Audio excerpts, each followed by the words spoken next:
네, 그렇죠. 아무래도 네. 그냥 요 얇은 상태로 하면 뭐 파손되기도 쉽고 그렇죠. 그러니까 하는데. 찢어지기도 쉽고. 네, 그렇죠. 네. It was my first time witnessing how it's done. Wow, how fascinating. 그러니까 표구 작업 과정이 야, 이런 과정을 거쳐서 멋진 민화로 탄생하는군요. 아, 네, 네. 야. Yongsan feels like an entire city turned into a museum, and among its treasures is this framing shop. I hope it remains with us for many years to come. 이렇게 서울 마을을 돌아다니면서 참 많이도 변했구나 하는 생각이 들면서 원래 살던 분들은 다들 어디로 가셨을까 하는 생각이 들더라고요. 분명한 건 어디에 있든 마음 한켠에 추억 하나쯤은 간직하고 계실 텐데요. 그런 추억의 장소들을 다시 찾았을 때 마음의 위로를 받고 옛 기억과 정치를 오래도록 나눠주길 바라는 마음입니다.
Welcome to our morning edition of Arirang News. We begin with these stories making the headlines at this hour.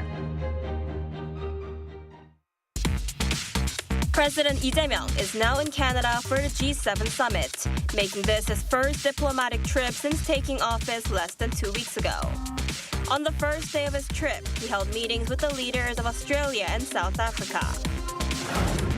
Leaders of G7 nations have gathered in Canada, but Trump had to cut his visit short due to the intensifying conflict in the Middle East. The U.S. leader now warns that everyone in Tehran must immediately evacuate.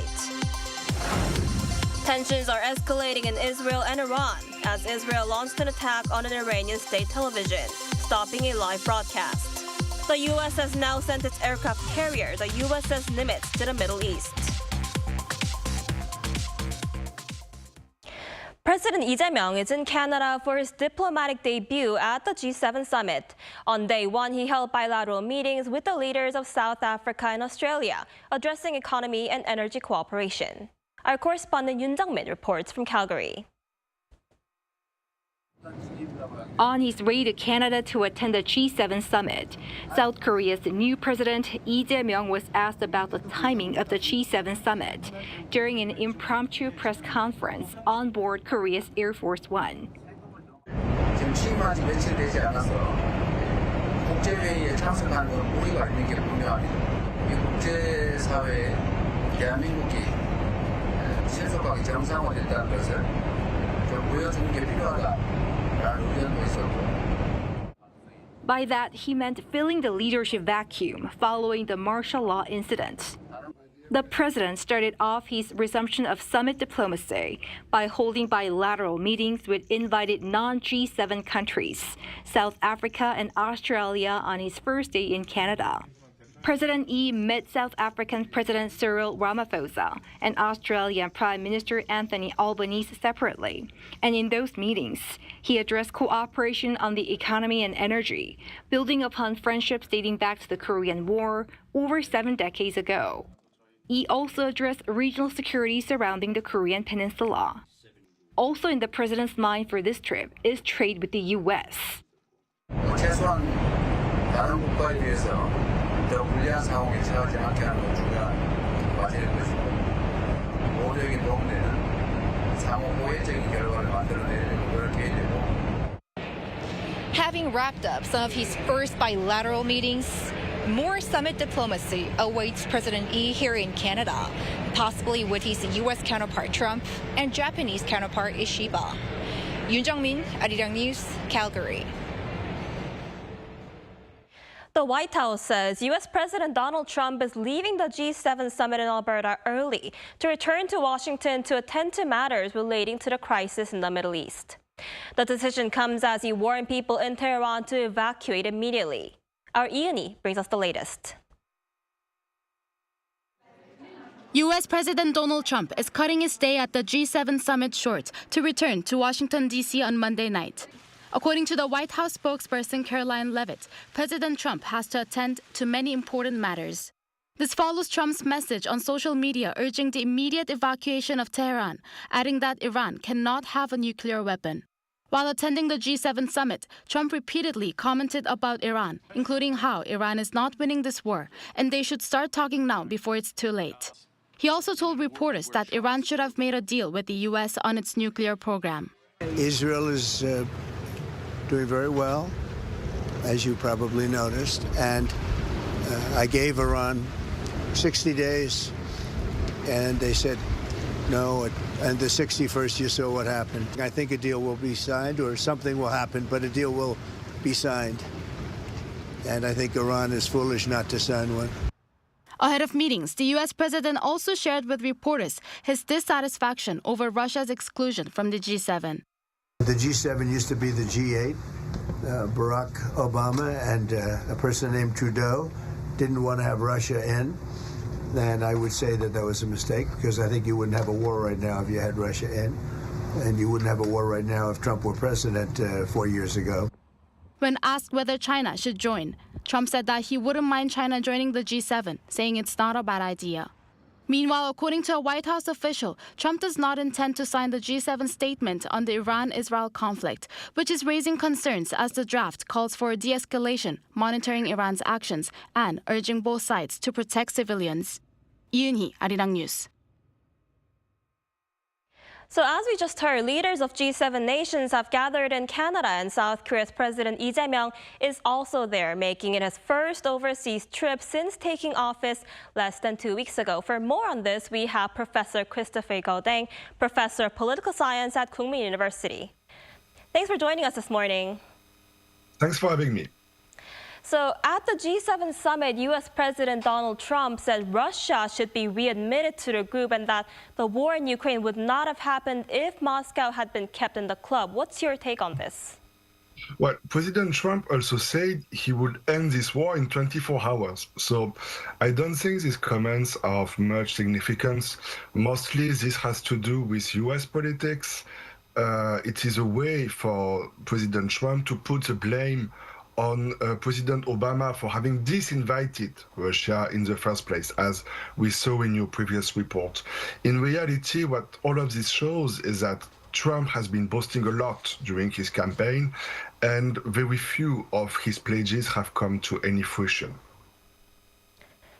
Right, and the U.S. and the UK also signed a trade deal during the summit as the Trump administration continues to sign deals with key trading partners, including the recent framework with China. Do you think South Korea could move closer to reaching a trade agreement as well?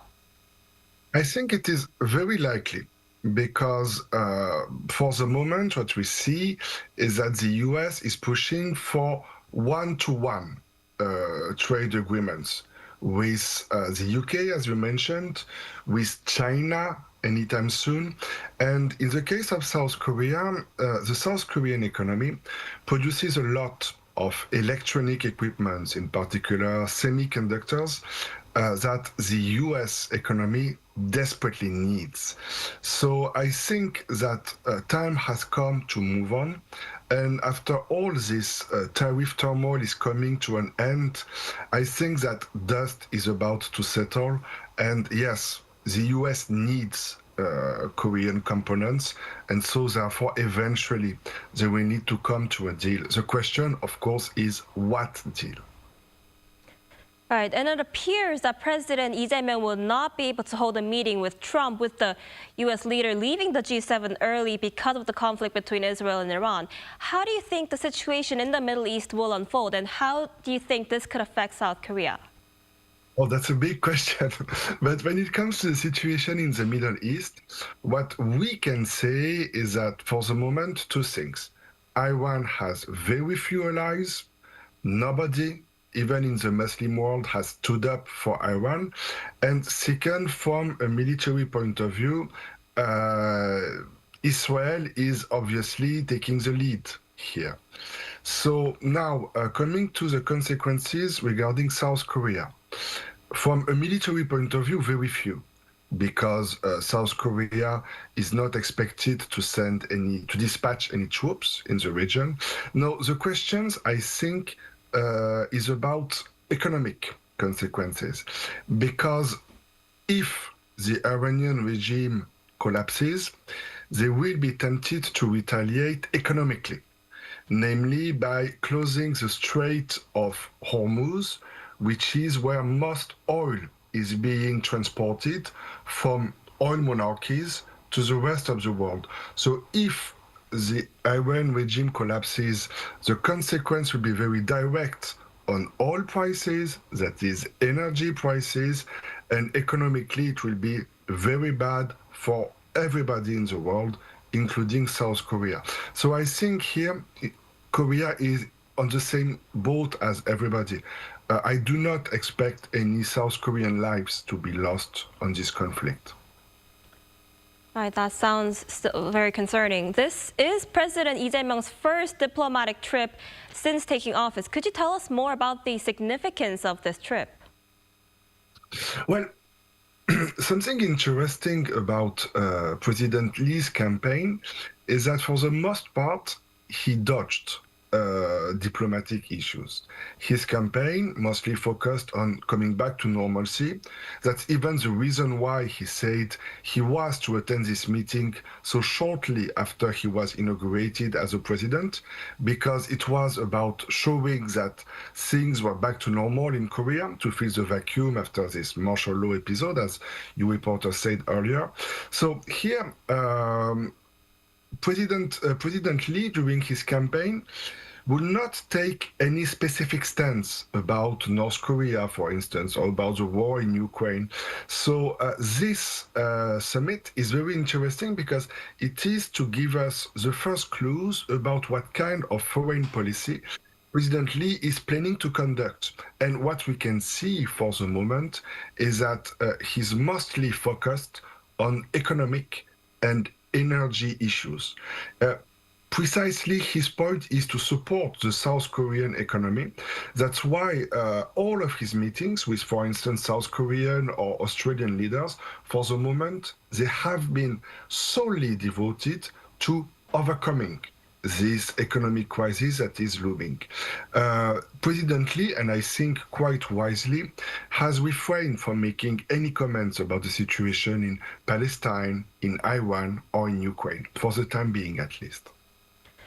Right, and the EU administration is also considering whether the president should attend the NATO summit in the Netherlands. How do you think he should approach relations with European countries?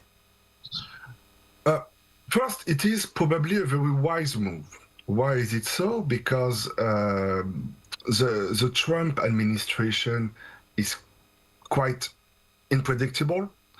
The US is not the stable ally they used to be in the past. And South Korea, unfortunately, does not have any close allies in East Asia. Relations with China, with Japan, not to mention North Korea, of course, are not stable, to put it mildly. So South Korea needs allies. And so does Europe, for the exact same reasons, because Europe is moving away from America, as America is not as trustworthy and reliable as it used to be. So here, what we are saying is that European democracies and East Asian democracies, which include South Korea but also Taiwan, are trying to move closer in order to stick together. I think it is a wise move. And this is why European leaders have invited President Lee to join. Then, of course, what sort of alliance, economic, military, cultural, this is left to be discussed. But overall, it is good news. It means stability for democracies in an unstable world. So it's good news. It's a wise move. All right, I guess we'll have to see how it goes. I'm afraid that's all the time we have for today. Thank you so much for your insight. We appreciate it. Thanks for having me.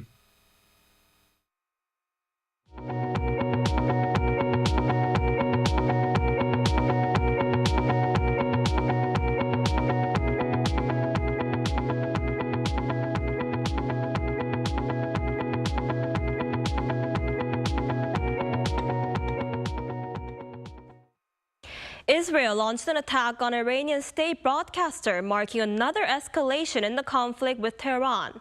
Meanwhile, the U.S. is building up its presence in the Middle East amid the conflict, sending the USS Nimitz aircraft carrier. Our Lee Seung-jae has more.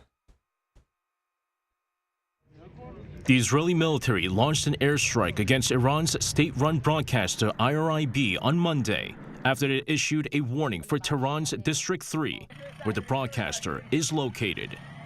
آنچه که ملاحظه کردید، صدایی که شنیدید، فضای غبارآلود استادیوم.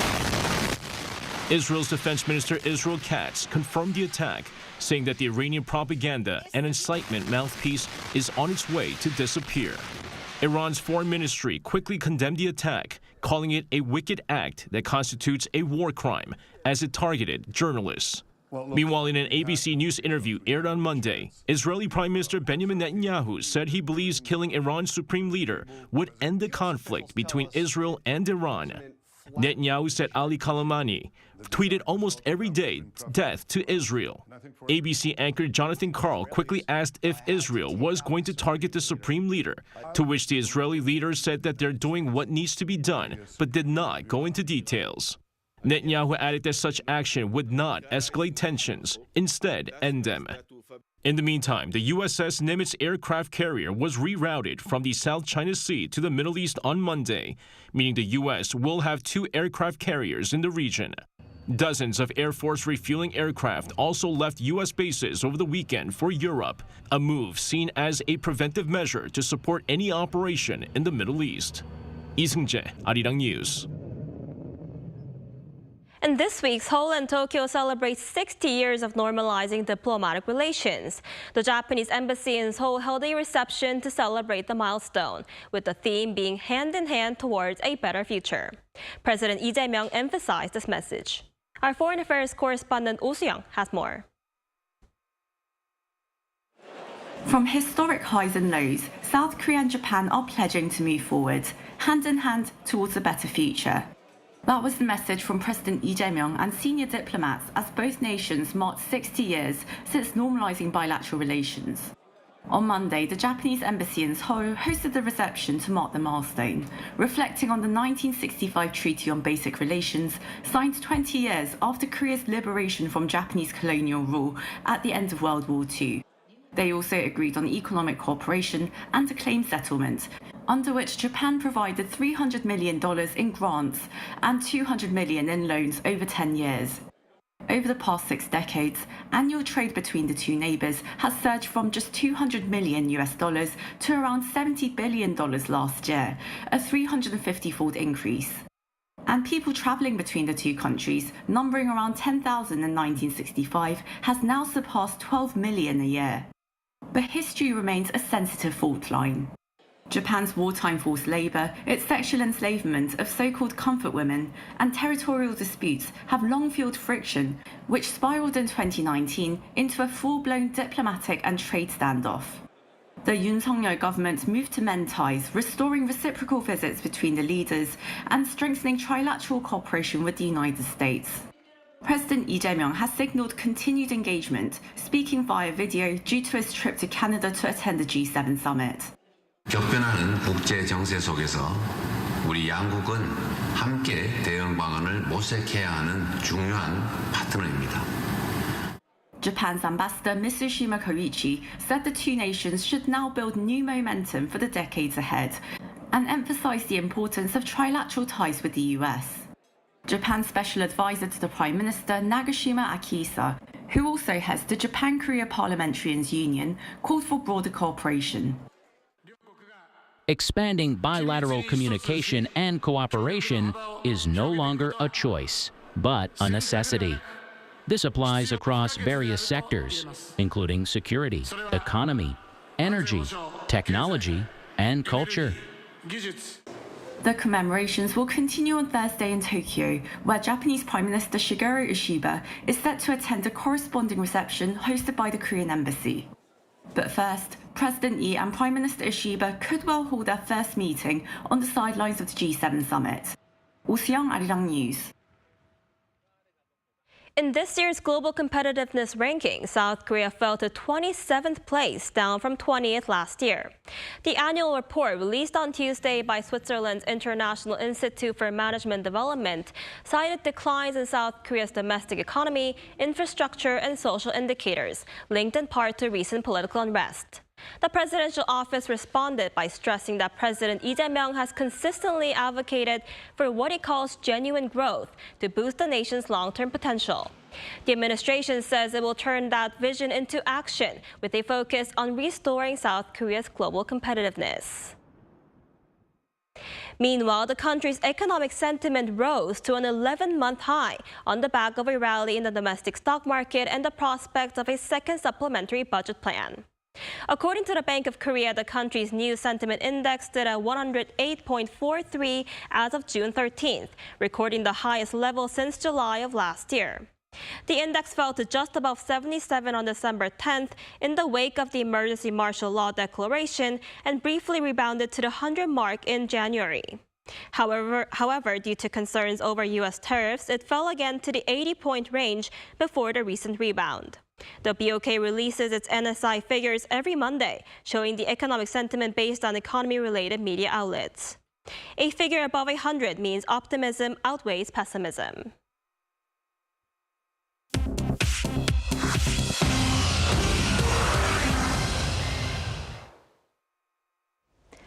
Good morning, I'm Choi Ji-hee, and this is The World Now. Starting in the Democratic Republic of Congo, heavy weekend rains in the capital Kinshasa have triggered floods and landslides that have claimed at least 29 lives. Kinshasa Governor Daniel Bumba said on Sunday local time that sudden downpours, unusually heavy for the dry season, dumped nearly 90 millimeters of rain across the city on Saturday. Drone footage on Monday showed the devastation as the storm overwhelmed drainage systems and walls. Roads and bridges have been swept away and many neighborhoods saw power outages. Rescues are underway with affected residents relocated to temporary shelters. Kinshasa lies on the Congo River and many residents live in areas vulnerable to flooding. More than 30 people died in Kinshasa in April, also due to flash floods. Denmark has launched a trial of uncrewed robotic sail drones nicknamed Voyagers to enhance maritime surveillance across the Baltic and North Seas.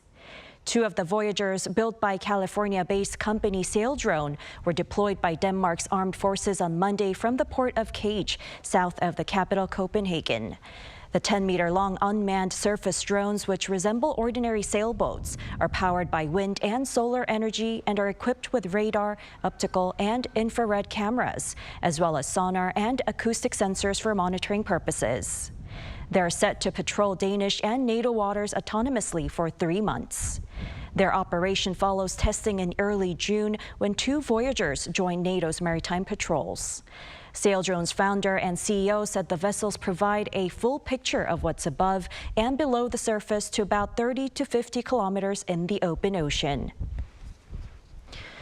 The Trump Organization, led by U.S. President Donald Trump's 2 sons, unveiled a new mobile network named Trump Mobile on Monday. The service launches on the 10th anniversary of Trump's presidential campaign announcement. It is priced at $47.45 per month, symbolically referencing Trump's positions as the 45th and 47th president. The offering includes the T1 phone, a gold-hued Android smartphone priced at $499, made in the U.S., targeting conservative consumers seeking an American-made alternative. The phone is set for release in August or September. The 2025 Paris Air Show kicked off at the Le Bourget Airport on Monday local time, displaying various civilian and military aerial vehicles. However, France has ordered the closure of 4 major Israeli defense company stands after exhibitors refused to stop displaying attack weapons, citing the escalation in the Gaza conflict.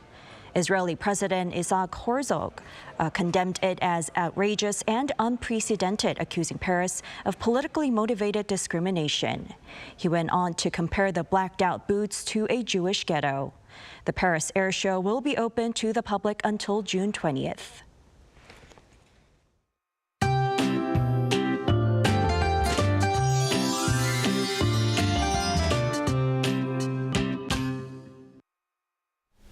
Yesterday was a day you needed an umbrella and sunglasses, and with that unpleasant high humidity.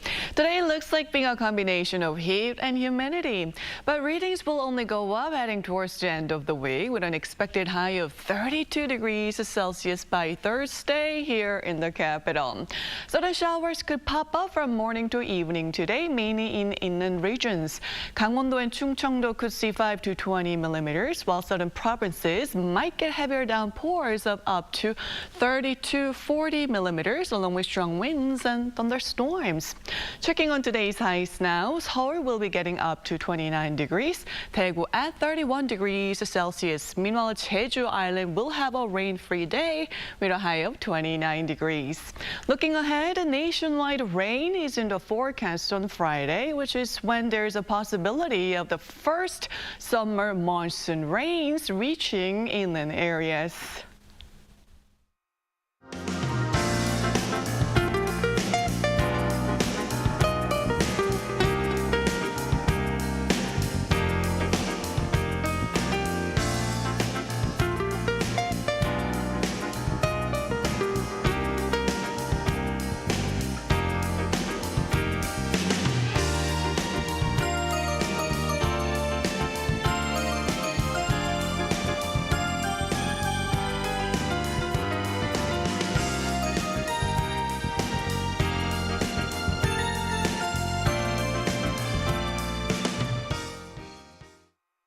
Now that's all we have for this morning. Arirang News will be back at 5 p.m. Korea time. Thanks for watching.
How to survive in Korea.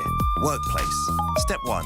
Lunchtime. The most important morning routine is to check today's menu. Food is essential for survival. Memorize today's menu. The highlight of office life. Lunchtime. Rice in the bottom left, soup in the bottom right. The top is for the sides. The sauce and the spoon go here. This is the basic layout, but it's a bit odd to switch rice and soup. When you're done, pour the leftovers into the soup bowl. It doesn't look that appetizing, so wait until others are done eating. Step 2. Neng, nep, nenep. These are the most used expressions at work. Choose the most appropriate form. Neng, nep, nenep. Remember that the formal ne can sound a bit stiff. Did you just say yes? Absolutely not acceptable. You want to find the right word for the right occasion. Step 3. Desteria. Desteria is the oasis in the desert. Show them your character. If you're not the diligent type, get a stooky plant. Work is tough. Laugh and the whole world laughs with you. Weep and you weep alone. Stay put, like the stooky that survives in the desert. Hang in there until the end. Of course, you can always quit. You matter more than anything else. Step 4. Survival kit. Every worker needs a survival kit. Survival kit level 1. This position gets the most exposure. Grab one when you need a sugar boost. Always keep a few treats you can offer your co-workers. Survival kit level 2. These are for hunger pangs before and after a meal. You'll need them when you take a coffee break with your office buddies. Survival kit level 3. Trash talking your boss with your soulmate. Did you survive in the workplace? Office romance? Be careful. Even the photocopier knows all the gossip.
We're here to bring a new type of news show.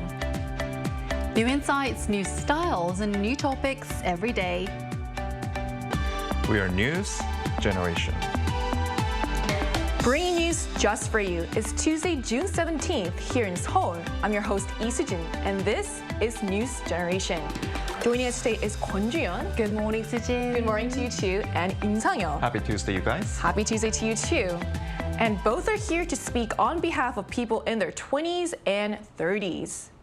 So it's Tuesday, and just like we do most Tuesdays, Wednesdays, and Thursdays, we're going to begin with our keyword news.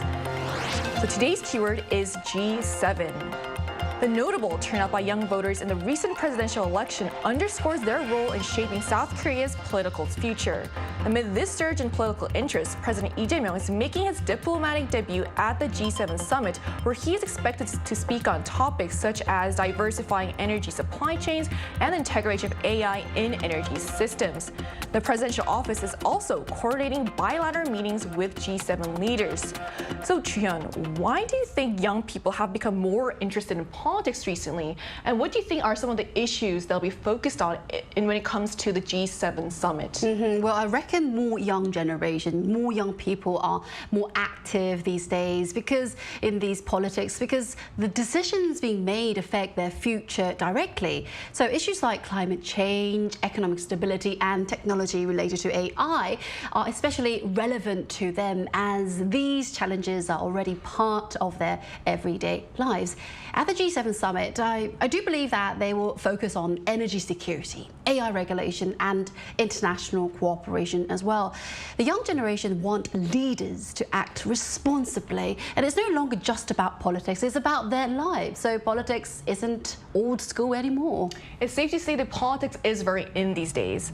So do you have anything to add to this, Sang-yeon? Well, it has to do with the deep-seated anxiety that is placed deep inside the heart of the younger generation.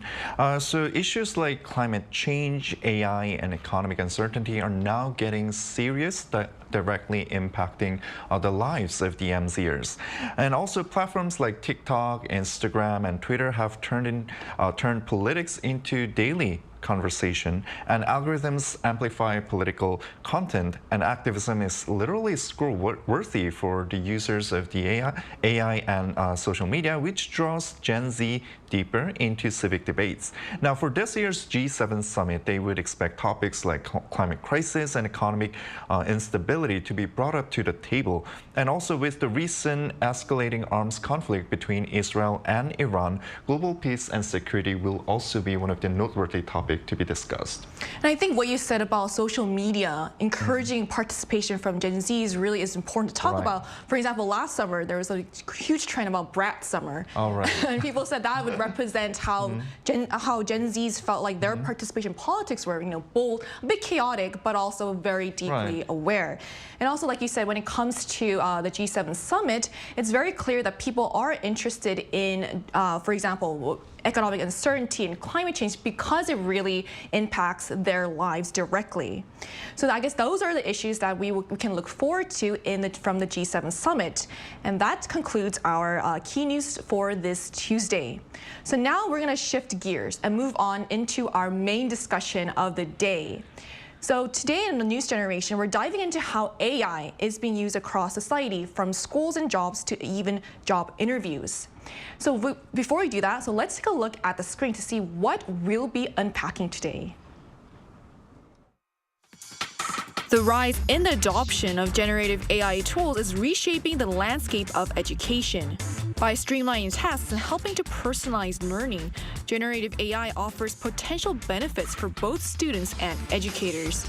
But it also raises ethical concerns around academic integrity and fairness. Today on News Generation, we're diving into how the spread of generative AI has led to a boom in AI detection software, which has raised concerns over inaccuracies as some tools are wrongly labeling original work as plagiarism. So today, as we dive into how AI is being used across society, it's being used in schools and jobs to even job interviews. So let's start with how it's impacting students. So I heard filming yourself while doing assignments is trending among college students. Sang-yeon, what is this all about? Yeah, so at first I thought they were filming vlogs about their assignments, but no, it turned out that they were actually filming on how they're doing the assignments to prove that the AI assistant was actually not involved when they were doing the task. So for example, a college student in the US was notified that his personal assignment had been flagged as AI chatbot plagiarism and was given a 0. In reality, the student had written it himself, so fortunately the editing history in Google Docs showed the writing process, allowing him to overturn this decision. And as such incidents increase, more college students are now recording videos of themselves working on assignments as evidence to submit to their professors. Well, that really just emphasizes how far students are having to go to prove that their work is their work. It's also kind of ironic how they're kind of using technology to prove that they're not using technology. And so, but this also shows how common generative AI has become. So Chi-Yeon, can you tell us how common it is and how exactly students are using it? It's quite common indeed. Well, according to a recent survey, 78% of university students say they use generative AI in their studies. It found that 89% of students use AI in order to write essays and assignments, while 73% turn to AI to look up information for their coursework. And it's not just in Korea. According to global education platforms, 8 out of 10 students worldwide also use AI tools in some way. So AI is now a normal part of student life, but there's still no clear social agreement on how it should be used. So that's why we keep seeing debates on campus these days. Some students let AI do the whole assignment, and others just use it to gather some information. But where do we draw the line here? What exactly counts as plagiarism? There aren't clear rules, regulations yet, and even detection tools aren't always accurate. That's why professors make mistakes, as Simon mentioned, Sang-hyuk mentioned. And when it comes to exams, there are also concerns about fairness. Some say using AI gives certain students an unfair advantage. So at this rate, think about it, your group project's best member might be an algorithm next time. That's actually, I love that line. The best member in your group is an algorithm. And also, it also leads a question of why, like it's when you see AI doing all the heavy lifting, like where can we find real collaboration? And so this makes me wonder, like, what have you seen on college campuses? Because I feel like you have a lot to add to this since you also teach at a college. Right, so definitely universities are coming up with clear guidelines and standards in terms of using AI in classes. So in the case of Korean universities, some are declaring ethical pledges or making efforts to operate dedicated platforms. However, the approaches vary by universities and the overall sentiment differs from country to country. And in most cases, whether AI is allowed depends on the individual professor, and many students actually feel this is quite unfair and inconsistent. Now, as someone who also teaches students at college, I set the rules for AI use in my classes and make prior notices about them on the first day of the class. Now, for assignments, I leave it to students' own will since it's kind of hard for me to check all of them. But for exams, AI use is strictly prohibited. And as you know, because interpretation tasks are taken in real time, which means that students just don't have time to use them, or even though they want to cheat, they cannot do it intentionally. So in that sense, I think the criteria for AI use in class will also differ from major to major. Right, you made a really good point about how it matters from major to major, because while things like interpretation is very performance-based, other majors that require more written assignments might be harder to catch for those stuff. So to hear another perspective on how generative AI is reshaping schools, we'll be joined by Bhavika Chaudhary, a student from India who's currently studying in the States, right after the break. Don't go anywhere.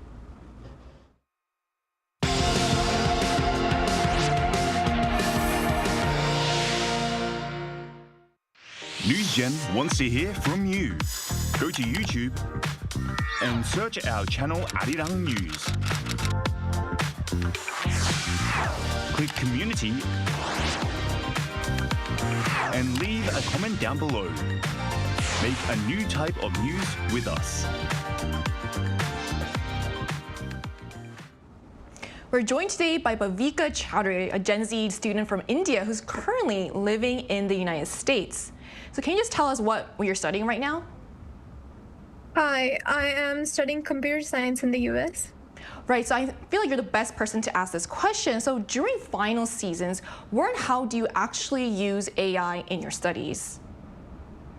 I would say for finals, we like to use AI as mostly a smart assistant who would help me think through problems or to improve on what I'm thinking. I like to ask it questions or get, answers that I should be answering in my exams. yeah, kind of like a smart assistant is what I would say. So, Vika, are there any specific rules, restrictions, or standards about AI use at your school or in your classrooms? Yes, in most universities in the US, including mine, we're still figuring out clear policies, but generally using generative AI, especially during exams or for assignments that are meant to reflect our independent work, is just not allowed. Professors include AI use guidelines in the syllabus, and some encourage it, but only with proper citations, and some just completely say no to it. Okay, Bhavika, since you're also majoring in computer engineering, what do you think is the right way to use generative AI? Yeah, I think generative AI should definitely be used to support learning because it's the way going forward, but it should not replace learning. I think it's great to help you understand things better and to give you a new way to think about a problem, but you still need to think for yourself.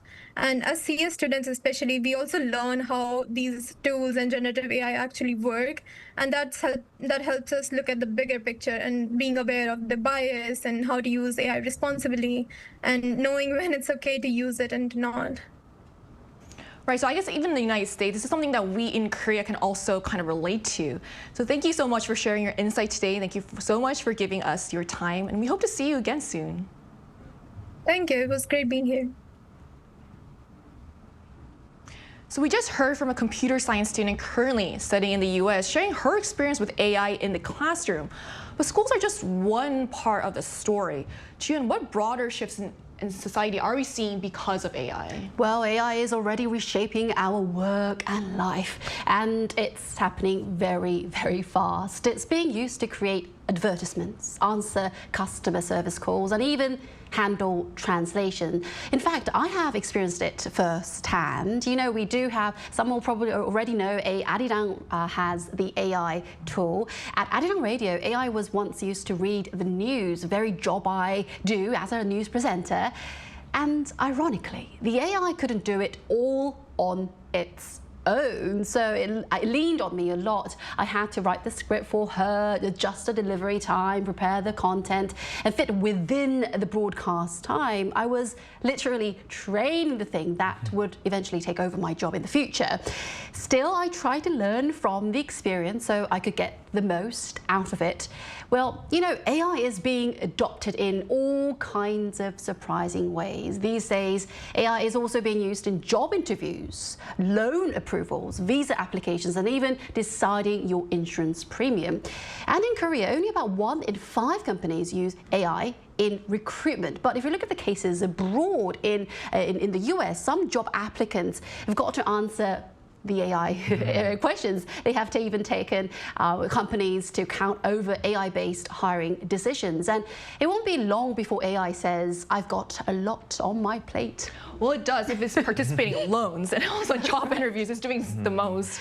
So, Sang-yeon, do you have anything to add to this? Well, I feel bad for Ari. Okay, so one thing that I noticed was that AI interviews are also being rapidly adopted by companies to ensure fairness. However, the problem is that AI makes decisions based on the data it has been trained on. So if that data includes biased cases from the past, the AI can also end up making discriminatory judgments. So for example, there have been cases where AI favored male candidates, or they also displayed racial bias in UK visa applications. And another concern is that companies might use AI as a means to evade their responsibility for such incidents. The things you mentioned, as someone who's also sat in job interviews, and I'm sure both of you have also as well, I can imagine the amount of added anxiety that would give with having to deal with AIs as well. And it's clear that people have strong opinions about the use of AI in job interviews. We ran a poll on the Arirang News YouTube channel asking viewers who they would prefer as their interviewer, a human or a system based on artificial intelligence. So we asked, who would you prefer to evaluate you in an interview? 76% of the respondents said they would prefer being interviewed by a human professional, and only 18% chose an AI system, while 6% said they had no preference. So it looks like most people still trust humans more than AI when it comes to interviews. And as AI is used in more and more parts of our lives, it raises a big question of how we can use this technology in a way that truly works for us. So Chuyeon, before I let you go, with generative AI evolving so quickly, how do you think we should be using it? Is it even possible for us to find the right balance for this? Well, the right balance, I think that's the key word that we've got to think a lot these days. Well, the other day my son was filling out a workbook where the question was, how do penguins swim so well? Then if you've got those kind of questions, you've got to think and think. But the answer that he wrote was, ask generative AI. Wow, already? Yes, already. I feel old. But think about it. At home, we are surrounded by those AI tools a lot. Smart speakers that play music on command, robot vacuums that clean when told. So most daily tasks, AI seems very convenient. It will do the trick. Our children are growing up in a world of instant answers. As a news presenter and someone who is preparing for a PhD, I see great value in AI, but worry about over-reliance on those AI tools. But it mustn't replace thinking, questioning, or curiosity itself. We've got to have these critical thinking. I hope we teach our children not just to ask AI, but to think, wonder, and search on their own. And this is a job that we've got to do it as well. That's why we need to teach children how to ask better questions, verify information, and combine AI input with their own reasoning, not just copy, but challenge. AI is absolutely smart, but your brain is still the boss, right? And I think you bring up a great point about how critical thinking might be harder to learn, especially for young children, because it's so easy to rely on these easy, quick, instant answers.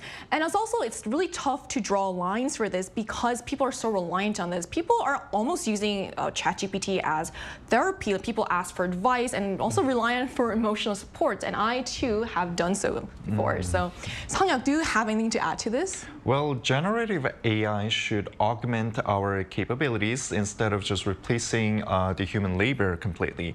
But in reality, it is true that some part of the industries are currently being replaced by artificial intelligence dominance.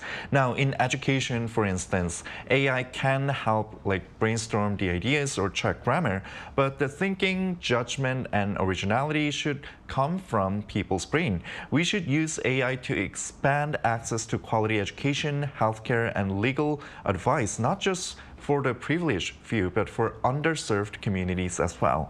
And if we are to guide the use of AI in the right direction, we must first have clear standards. So governments and institutions must set boundaries on harmful uses like deepfakes or surveillance while encouraging innovation.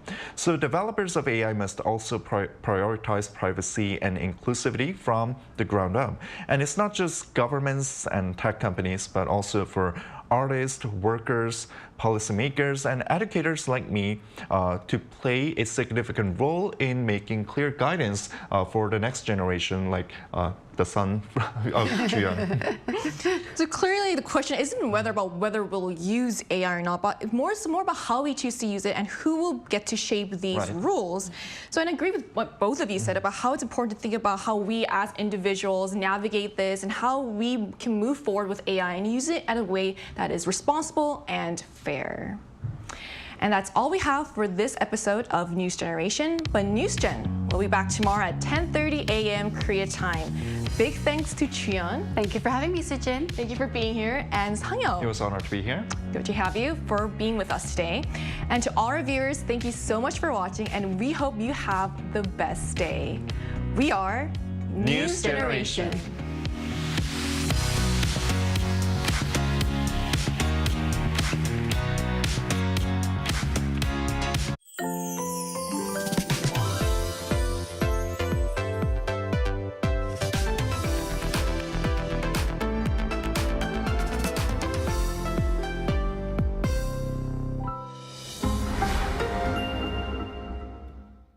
How to survive in Korea.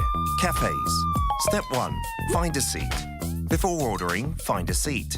Laptop ID, smartphone, jacket, whatever that can mark your territory. But no bites. It's a little too big. Step 2. Pick up. We do not ask or call your name. We call out, B69 고객님. The buzzer will vibrate when your order is ready at the counter. Wait, got your straw? Keep the top of the wrapper on. Doing this is more hygienic. Step 3. Cafe etiquette. If you need to use your laptop, find a seat next to a socket. No extra charge for using electricity. But if you're staying over 3 hours, how about ordering another drink or dessert? Step 4. Last bite standing. There's a mysterious custom in Korea. The last bite standing. When there's about 1 bite left of that cake, nobody will go for it. You might be tempted, but don't be hasty. Right before you get up, take the last piece saying that you simply can't waste food, or just leave it. It will save a few calories. Did you survive at the cafe? Did someone behind the counter catch your eye? Go for the same drink every single day. 오늘도 아이스 말차 라떼 드실 거죠? You might make an impression.